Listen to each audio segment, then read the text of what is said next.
out. It's really annoying. Is it? Yeah. With all that head? Yeah. Well, if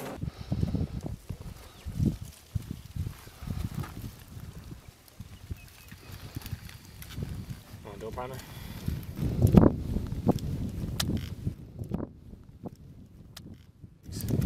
I think there's more 30 seconds than there's minutes, so I think I only got 3 minutes. We'll get through all 3 minutes on here though, just get rid of the minutes. Yeah. I'll just drop it in the same hole. I'll drop it versus throwing it.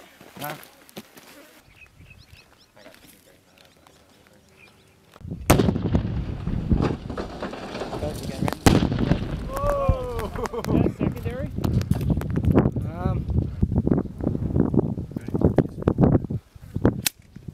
Smokey. My ears are ringing.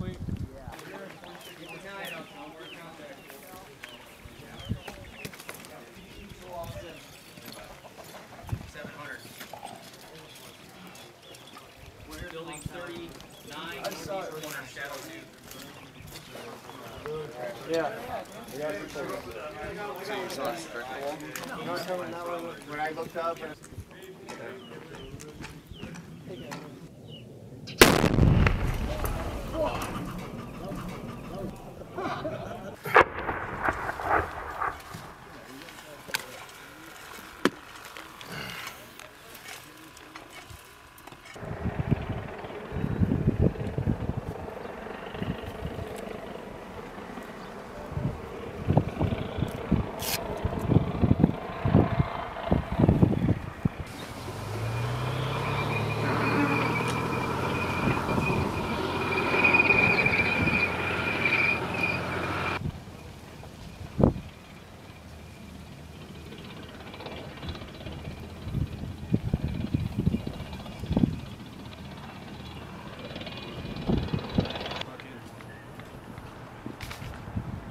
Billard, where are you guys going?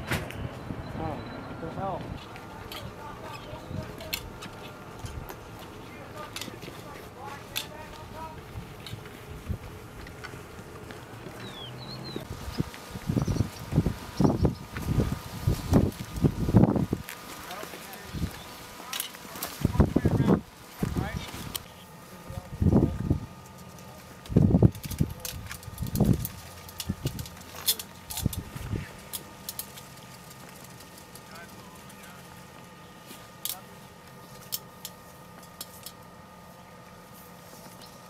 Doesn't offer much for overhead protection. Get ready to shoot. You know how to use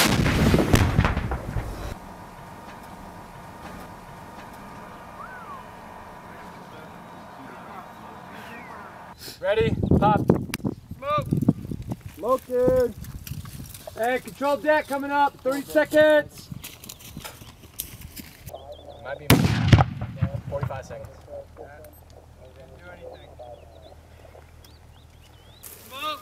Smoke. Roger. Control deck is smoking. 3, 2, 1. Too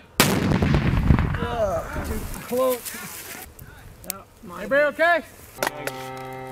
It's coming. It's more right. It's more right, not left. Yeah. It's right. It takes direction.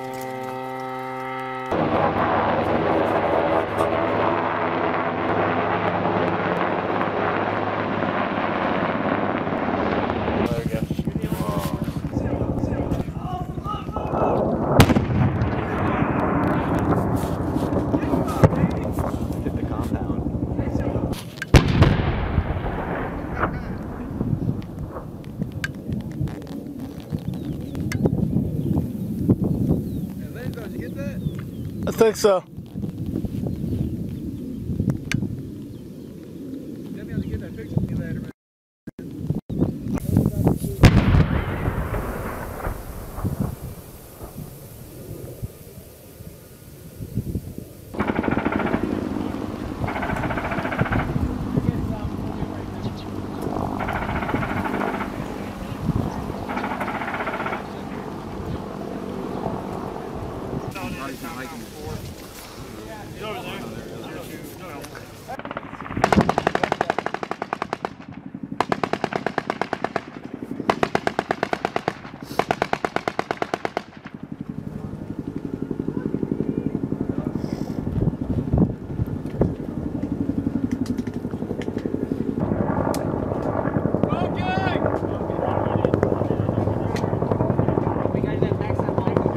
5,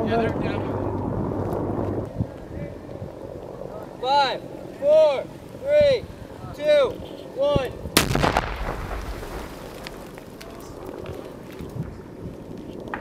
Reach clear. It's a hole.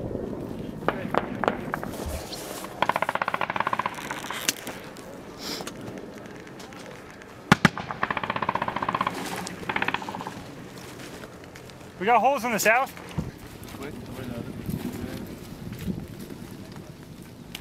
It's on Jackson. Is that us? Who is? Somebody's shooting that way. Yeah, that's second. Because of the wall. They just don't want Tank to put a main gun around in them.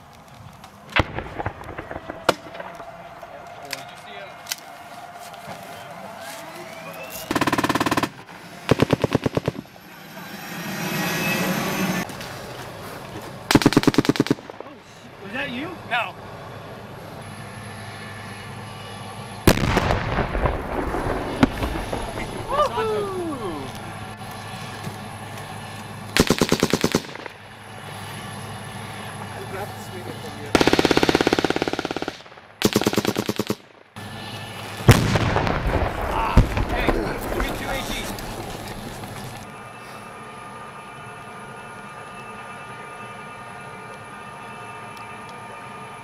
Yep. Almost positive somebody popped their head up, but I can't see it.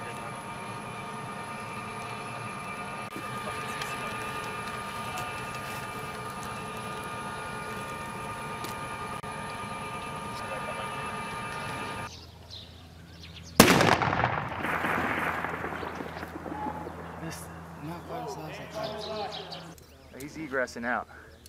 He's heading up north. That dude is running. Oh, dude. I think he fixed it wrong. Here, I'm gonna. Recon by fire. Go ahead.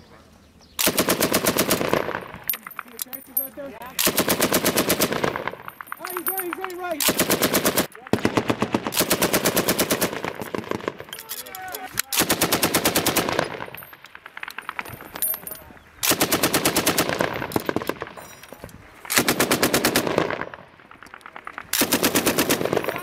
He's in the compound right now. Hey, we have effects on, there's nobody there. He ran into the compound. He's not down. Hey, who needs it? Unit. You want some more? Yeah, sure. All right, you're all leaving now.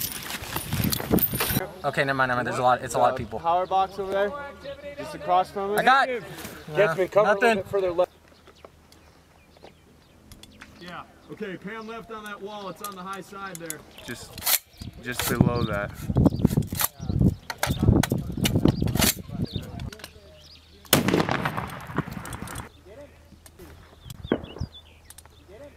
Hey, Brent.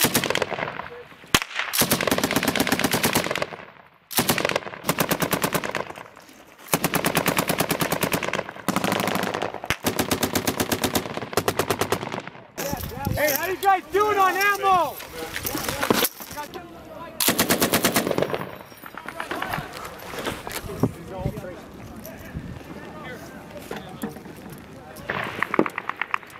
No. What are you seeing? Right here. Give it to me.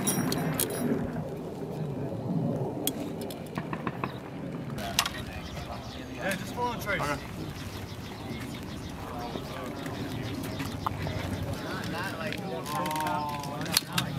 I'll be this guy out there.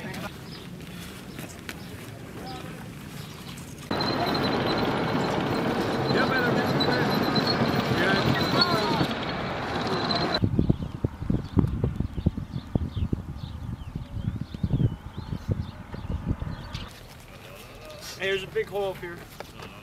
It's a Carez.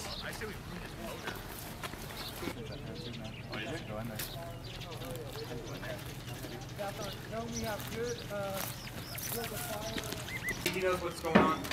Where's he at? I looked inside. I didn't go in. Alright, so it's still that means somebody was here. 2, 1, 0. That's the north pass that we gotta do.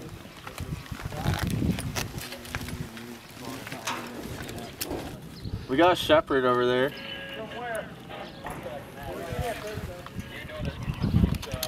You know that we have map right there too, right? Yeah.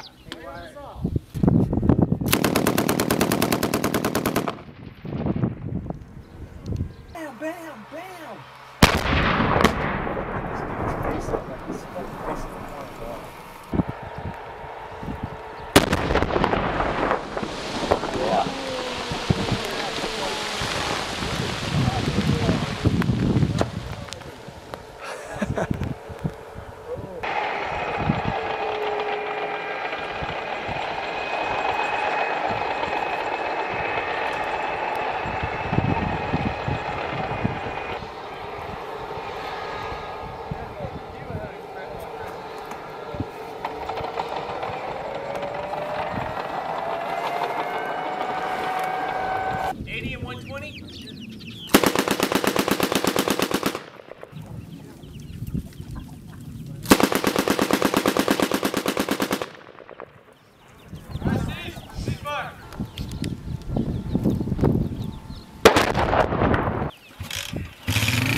Post rotation, but I don't know if he's going to do it or not. Don't worry.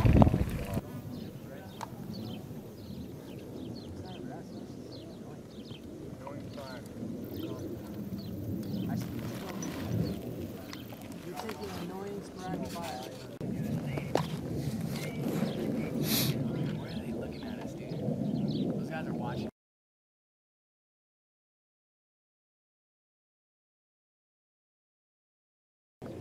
Same technique. We're gonna try 30 microns.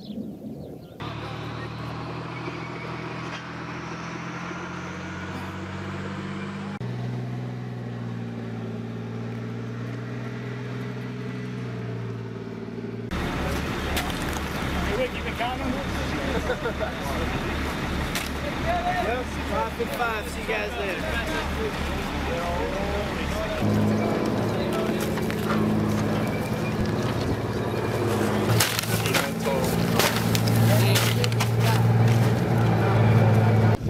Hey, what's the distance? To the compound? Yeah. Probably 400. Get some 203s there.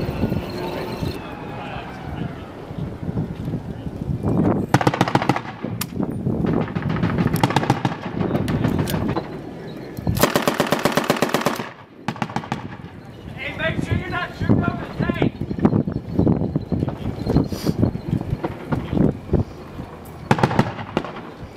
Probably seeing the impacts. Matt's shooting right now. There you go.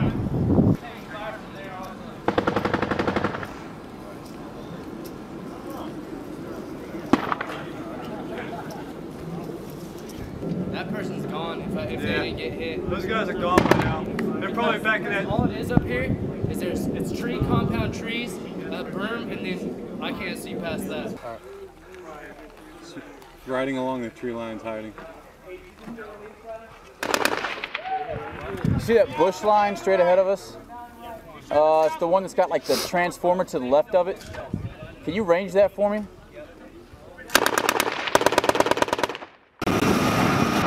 Describe the overall operation that the Marines just completed. So, okay, basically, our main task was to disrupt, really.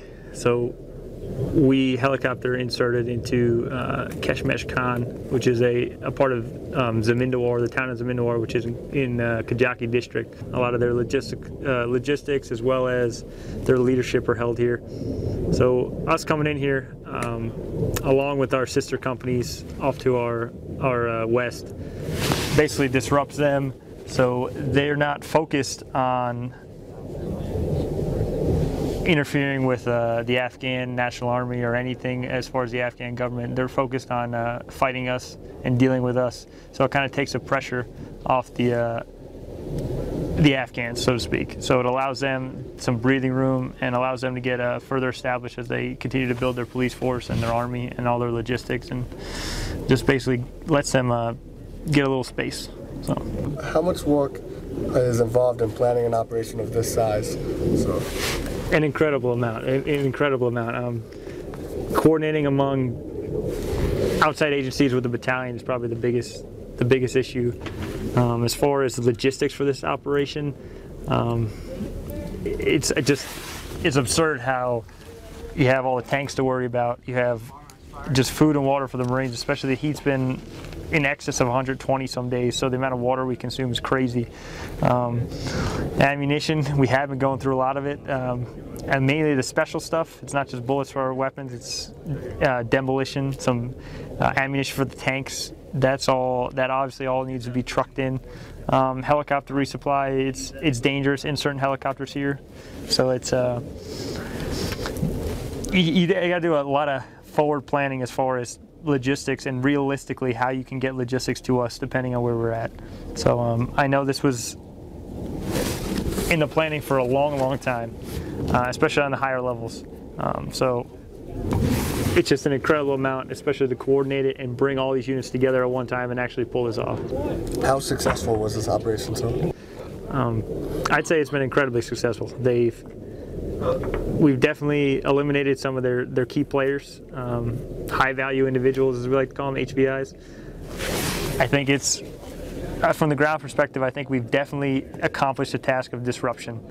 And I think I know they've been holding a lot of meetings. We've seen some guys over some aircraft footage. They've been holding numerous meetings trying to figure out what to do with the Americans. So I'd say overall, we're definitely successful here. What were some of the conditions in the terrain, weather, things like that the Marines had to overcome during this operation? Terrain here, it's really not too bad. It's pretty flat compared to what we've been dealing with when we were up in northern Musakela. But the heat is something that's new to us. It's been warm. I'd say it was about 90 degrees. We operated our last mission, but now I think we started off the first couple of days, we're about 95, and now it's got in excess of like 120 sometimes. I think that's one of the biggest things that they've had to deal with. Aside from that, it's the engagements. The enemy likes to shoot us from defilade. They like to hide shooting through little holes in walls or in excess of 800 meters. In the long run, in the big scheme of things, where do you think this operation will hold up in the story of the war in Afghanistan? So? I think, I think it'll go down in history per se. It definitely, it's one of the largest, it's one of the final largest operations that is actually U.S. led, and the whole point of this is part of OpJaws, and the whole point of it is to set up our retrograde from Afghanistan. And I think it's been ridiculously successful in that. It definitely has. Like I said, we've disrupted them enough, and I think their focus is really dealing with us and not so much on the Afghans. It allows the Afghans to, get their feet underneath them, reinforce their defenses, figure out their strategies, and so by the time we get out of here, I think they'll definitely be ready for us to leave and take over. So I think this op it's one of the last offenses, and I think it definitely has been an offensive, and we've definitely disrupted them and accomplished our task. I think it'll be well known in history. I think anybody that was in Afghanistan during this time period, you're going to know about OpJaws, you're going to know about what went on in Zamindawar. So. What would you want the Marines with a 2-5 Golf Company to take out of this experience? So? But I think the biggest thing they got to take away is setting up the Afghans, the Afghan army, Afghan police for us to get out of here. And I think you definitely can realize how that has an effect on it. I think if they take out the fact that we actually are helping the Afghans and easing their transition as we leave, I think that's what they should get the biggest thing out of it. Aside from that, it's just personal accomplishment. I mean, we did accomplish a hell of a lot, a lot of coordinated, complicated things that a rifle company does not get an opportunity to do very often, or rifle platoon for that matter. And I think we've definitely overcome challenges. We've learned how to work with each other better. I think everybody's honed their skills, and I think that's overall, they know what they're capable of, and they're a bunch of tough dudes. So, if you can just in your own words describe this last operation that the Marines has participated in. The last operation that we just participated in, basically we needed to come into an area where they haven't had a lot of military influence. There's not a lot of ANA or AMP influence in this area, especially not a lot of Marine influence. They've had some missions that they had done here with some of the task force teams. So what they needed is a strong appearance for us to come through here and clear out this area. So we came through with the intent to clear the area. It lasted roughly around 15 days, basically clearing sectors or sections at a time. We pushed through certain areas, holding up in certain positions for a little while, obviously trying to throw a little deception in there so the enemy could never pick up our TTPs or figure out our plans. All in all, I think it was a good improvement, and I believe now they're going to try and keep a positive influence out here with some type of military organization, whether it be a task force team or another infantry unit. Overall, would you consider this operation a success? Oh, definitely. Not as many fighters as I thought. Maybe that's because we threw them off. I think we scared them a little bit, but I believe all in all it was a success. In the broad picture of the war in Afghanistan, where do you think this operation Jaws will go down in the history books? I wouldn't say it's one of the top ones, but it's pretty high up there. You know, like I said, there hasn't been a strong military force in this area. They've been some, 1 or 2 day ops, maybe 3 or 4 days, nothing this long, and this was believed to be one of the very strongholds. So I mean, if this was one of the strongholds and we came through and cleared the way we did, that's a success in our book, whether it goes in the history books or not. It's a success in our book, and we definitely took a lot of enemy fighting positions and fighters off the battlefield, and I believe people will talk about it, maybe not as big as some of the other ones, but it definitely made an impact. What were the conditions like? What was the operation like? It was a little different at first. It was hard to know what to expect. You get intel briefs on this is the way it's going to be, this is the way it's going to be, and again, those are just intel briefs. Nothing's ever positive, and that's why they always say never fall in love with your plan, because it's going to change, and it kind of did. And I think the Marines adapted very well to that situation. When we first got here, it was really dark and kind of flowed right into the area, and then from there I wouldn't say it was play it by ear, it was detailed higher on what our intent was and what we were doing, and I think the Marines flowed through that pretty well, going to one area, knowing what they had to do in that specific area, and then standing by for the next mission, and then getting briefed, and then literally after getting briefed, flowing right into the next area, section. I think that worked really well for us, and that, again, like I said, it keeps the enemy guessing, on what our TTPs are, what our objectives, because the main thing we try to teach the Marines is never set a pattern, never set, the same routine. If you're always doing something a little different, mixing it up, going left instead of where you normally went right, it works really good for us. So I think all in all it was a success. What would you want the Marines to take out of this experience? I believe whether we had positive influence on the civilians, or whether we took a bag out of the field, or we detained somebody, great things came from this. As a platoon sergeant, what are you most proud of about your Marines? The camaraderie. 9 times out of 10, when you have a unit that's been out on a 3, 4, 5, 6, 12-day op, after a little while you start getting at each other's throats. It didn't happen. All my guys stuck together. We had Marines get sick. We had a couple get hurt, and the first thing we did was start taking care of our brothers. And that's one thing that you could say is really great about our platoon, is we stick together. No fighting, no bickering, no arguing, picking up the slack where the other ones may drop a little bit here and there. And I think that's the best thing that a platoon sergeant could ever want from his platoon, is no matter what friction point you're at, somebody's going to be there to assist and help each other instead of bickering, arguing, making the situation 10 times worse. Is there anything else you'd like to add? I just couldn't be more proud of my boys.